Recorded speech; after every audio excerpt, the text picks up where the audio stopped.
مستيات بيتنا توني لوخريز بهال سويزاوي نايدك انستيو حكيمن امون اغلغالي سرعه غدفني نسو اب حدا اغاطامي بزعبا ايرتراوያን ስደተኛታት بفላይ ካ بزعباتهم اب دغ خوينم زقاومو بغازطኛታት تحتيتو كملسن كلو اب ايرترا زلوا عدታት ولاون اتن ابرحق زركبا اب سويس حدا سب سرح كيسرحه كاب منغستي كندي كم زخفلو يفلطاين نزيኦም كا ايرتراوያን ببزحي ناب سويزرلاند زمصو زلو ኢሉ ነይሩ زربو ايرتراوያን ናይ ቁጠባ ስደተኛታት እዮም ይዘስምዕ ሎም قነ ኣብ ማሕበራዊ መራኸቢታት ኤርትራውያን ሃገራት ከነማርጽ ቀኒና ነርና ምዕራባዊ ዓለም ዶ ወላስ ኣፍሪቃ ይሕሸና ኣብ ዝብልውን ክንካታዕ ተረኺብና እታ ንዓና ክትሓይሽ ዝነበራ ኤርትራ ኣብቲ መዛተይ ኣርእስቲ ኣይኣተወትን እንተስተቐቢጻ እንተስተረሲዓ ኣብ ዝርዝርተን ንመጻኢ ክንነብረለን ዘለና ሃገራት ኣይኣተወትን ኣብ ልዕሊ ምዕራባዊ ዓለም ብዙሕ ኣሉታን መረረን ቀሪቡ ኣብ ሃገራት ኣፍሪቃ ኸኣ ተስፋ ውሕስነትን ቀልጢፍካ በዓል ጸጋ ትኾነሉ ዕድላትን ከም ዘሎ ይትንተን ነይሩ በዚ ኸኣ ብዙሓት ናይ ሓሳብ ፍልልይ ፈጢሮም ንሎሚ ብዛዕባ ውሕስነት ክንዛረብ ኢና እተን ብብዝሒ ኤርትራውያን ዝነብሩለን ኣፍሪቃውያን ሃገራት ኣዝየን ውሕዳት እየን ካብ 54 ሃገራት ኣፍሪቃ ኣብተን ካብ 5 ዘይበዝሐ ሃገራት ኢና ዓሲልና ዘለና ኢትዮጵያ፣ ኡጋንዳ፣ ደቡብ ሱዳን፣ አንጎላ፣ ኬንያ ካብተን በቀዳምነት ዝጥቀሳ ንብዙሓት ኤርትራውያን ጼረን ዘለዋ ሃገራት ኣፍሪቃ እየን ኣብ ኢትዮጵያ ኤርትራውያን ወፍሪ ክገብሩ ኣዝዩ ሓደገኛ እዩ እቲ ተለዋዋጢ ፖለቲካዊ መድረኽ ናይቲ ሃገር ወፍሪ ንምግባር ዘተባባዕ ኣይኮነን ዝተፈላለየ ትካላት ዝነበሮም ኣዝዮም ብስርሖም ዕውታት ዝነበሩ ሰብ ወፍሪ ኣብ ሓደ ኣጋጣሚ ብኸመይ ንብረቶም ተመንጢሎም ናብ ሃገሮም ከም ዝተባረሩ ንዝክር ኢና 70,000 ኤርትራውያን ሃንደበት ንብረቶም ዘሕዘሕ ኣቢሎም ክወፁ ነይርዎም ኣብዚ እዋን እውን እንተኾነ ኤርትራውያን ኣብ ጎደናታት ኣዲስ ኣበባ ብኣባላት ጸጥታ ተተሓኒቖም ይእሰሩን ናብ ኤርትራ ይጥረዙን ኣለዉ ስለዚ ኢትዮጵያ ኤርትራውያን ካብ ዓዶም ዶብ ሰጊሮም ምስ ወፁ ከም መሰጋገርን ከም መጽንሒትን ደኣ ይጥቀሙላ እምበር ኣሳፊሖም ናይ ወፍሪ ዕድላት ተጠቒሞም ዝዓብዩላ ሃገር ኣይኮነትን እቲ ኣብኡ ዘሎ ፖለቲካዊ ሃዋሁ በብወቕቱ ስለ ዝቀያየር ኣብ ልዕሊ ኤርትራውያን ኣሉታዊ ጽልዋታት እዩ ዝሕድር ናብ ኡጋንዳ እንተኸይድና ክሳብ ሕጂ ኤርትራውያን ብመንግስትን ህዝብን ኡጋንዳ ደሓን ዝኾነ ኣተሓሕዛ ይግበረሎም እኳ እንተሎ እቲ ኩነታት ግን ንሓዋሩ ከምኡ ክቕጽል ኢልካ ክትቀስን ኣይትኽእልን ምኽንያቱ መንግስቲ ሙሴቬኒ ምስ ዝወድቕን ኣብታ ሃገር ካልእ ፖለቲካዊ ሓይሊ ምስ ዝፍጠርን ኣብ ልዕሊ ስደተኛታት እንታይ ዓይነት ስጉምቲ ክወስድ ይኽእል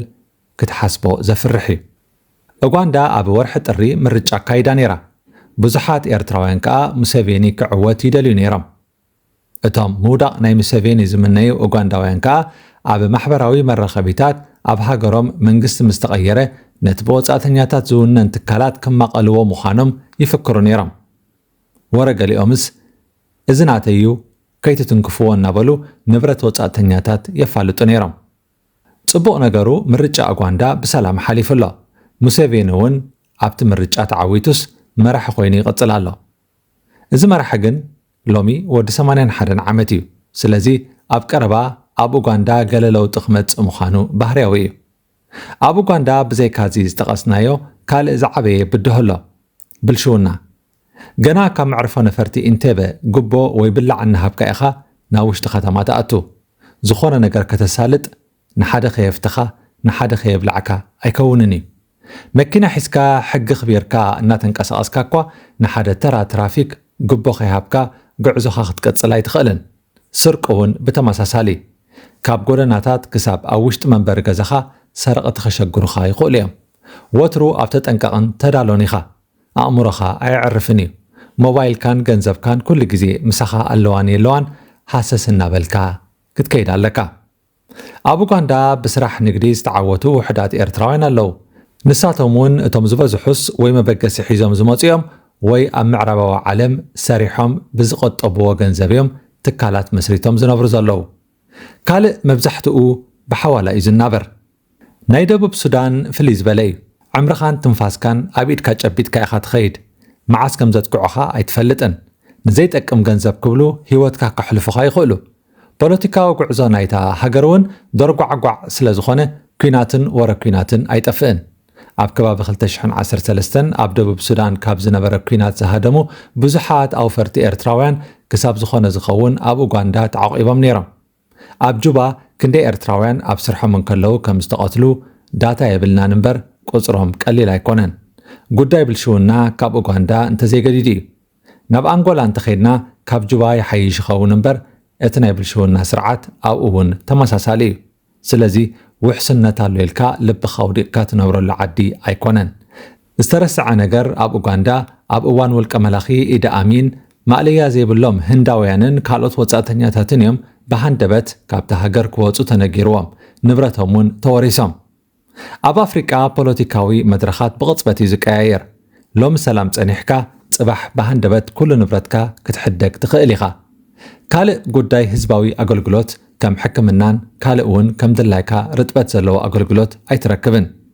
ኣብ ምዕራባዊ ዓለም ትሑት ስራሕ ደኣ ስራሕ እምበር እቲ ዝኽፈለካ ደሞዝ ከናብረካ ይኽእል እዩ ኣብ ጀርመን ንኣብነት ቅድሚ ሕጂ ዝኾነ ወጻእተኛ ብፍላይ ስደተኛ ኣብ ኣዝዩ ትሑት ዝበሃል ስራሕ ክሰርሕ ጥራሕ እዩ ዕድል ነይርዎ ሎሚ ግን ብፍላይ ዞም ኣብዘን 10 ዓመታት ዝመፁ ስደተኛታት መንግስቲ ተቐዳዲሙ ቋንቋ ክመሃሩን ንሰለስተን ልዕሊኡን ዓመታት ሞያ ክጽንዑን ገይርዎም እዩ እዚ ከዓ ኩሉ ነገራቶም ማለት ገዛ ኸራዮም ቀለቦምን ወጻኢታት ሕክምናኦምን እናሸፈነ ማለት እዩ ስለዚ እዞም ሓደስቲ ስደተኛታት ሎሚ ኣብ ዝተፈላለየ ዓውድታት እዮም ብሞያኦም ዝሰርሑ ዘለዉ እቲ ግዜ ተቐይሩ እዩ ኤርትራዊ ግን ንበይኑ ስለ ዘይነብር ብሓዋላ ምፍጣሩ ክሳብ ዝጸልእ ስለ ዝኾነ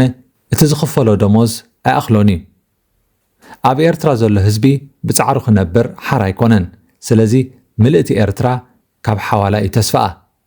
እቲ ካብ ምዕራብ ክለኣኽ ዝድሎ ዘሎ ገንዘብ ናብ ውሽጢ ኤርትራ ዘሎ ስድራ ቤት ጥራሕ ኣይኮነን እንታይ ደኣ ነቶም ኣብ መንገዲ ኣብ ፍቆዶ ሃገራት ኣፍሪቃ ዘለዉ እውን ብጊድኦም ክትሰደሎም ኣለካ ሓደ ኣብ ኣውሮጳ ድዩ ኣብ ኣሜሪካ ዘሎ ሰብ ናቱ ሓዳር ክኢሉስ ንኤርትራ ሓዊስካ ኣብ ዝተፈላለየ ሃገራት ኣፍሪቃ ንዝርከቡ ኣባላት ስድራ ቤት እዩ ዝነብር ዘሎ ድሓር ኩሉ ሰብ ሚልዮነር ክኸውንን ዕውት ነጋዳይ ኮይኑ ክወፅእን ኣይክእልን እዩ ሰብ ነናይ ባዕሉ ጸጋታት ኣለዎ ድሓር ንህዝቢ ሙሉእ ኣብዚ ሕሸካ ኢልካ ሃገር ክትመርጸሉ ኣይትኽእልን ኢኻ ምኽንያቱ ሰብ ብናይ ውልቁ ጉዳያት ኣበይ ከም ዝሕሾ ባዕሉ እዩ ክውስን ዘለዎ ንኣብነት ሓደ ብዙሕ ጥዕና ዘይብሉ ቆልዑ ዘለውዎ ሰብ ኣብ ኣውሮጳ እንተነበረ ክሕሾ እዩ ምኽንያቱ ግቡእን ጽፉፍን ኣገልግሎት ጥዕና ክረክብ ይኽእል እዩ ብሰንኪ ጥዕንኡ ክሰርሕ እንተዘይክኢሉ እውን ደቀይ ብምንታይ ክዕቢ ኢሉ ክጽገም ኣይክእልን መንግስቲ ክሽፍነሉ እዩ ሓደ ጽቡቕ ሞያ ዘለዎ ብዝኽፈሎ ደሞዝ ዕጉብ ዝኾነ ትርጉም ህይወተይ ስድራይ ወይ መንፈሳዊ እምነተይ እዩ ኢሉ ዝሓስብ ብዘለዎ እናመስገነ ክነብር ዝደሊ ኣሎ ገንዘብ ናይ ኩሉ ሰብ ናይ መወዳእታ ሕልሚ ኣይኮነን ልዕሊ ገንዘብ ቤተሰብን መንፈሳዊ ህይወትን ዝመርጽ ሰብ እውን ኣሎ ሓንቲ ንኹልና ከተሰማምዓና ትኽእል ነጥቢ ንኤርትራውያን ኤርትራ እያ ክትሕሸና ነይርዋ ንሳ ግን ኣብ ምርጫ ኣተወትን ኣብ ምርጫ ኣትያ ክሳብ ዘይተዓወተት ከዓ ኤርትራውያን ኣብ ኣፍሪቃ ይሃልዉ ኣብ ምዕራብ ወትሩ እናሰግኡን እናነብዑን ክነብሩ ምዃኖም ጭቡጥ እዩ ክቡራት ተኸታተልቲ መስትያት ቤትና ንሎሚ ዕለት 2 ለካቲት 2026 ዘዳለናዮ ትሕዝቶ ኣብዚ ዛዚምና ኣለና ኣብ ቀረባ ብኻልእ ኣርእስቲ ክንምለሰኩም ኢና ክሳብ ሽዑ ግን ደሓን ጽንሑ መስትያት ቤትና መስትያት ቤትና ንሐቀኛ ምስሊ ኤርትራ ንምንጽብራቕ ዝተፈላለዩ ጽሑፋት ተንቀሳቓሲ ምስልታትን ቃለ መሕትታትን ሒዛ بزكرياس كبراب النترالوت التقرب مدبيا كفوتي لساني من يزعج وني هاي سجدن علي عبطاقوت ملاخي قطاوخي قنا مسلي فتحي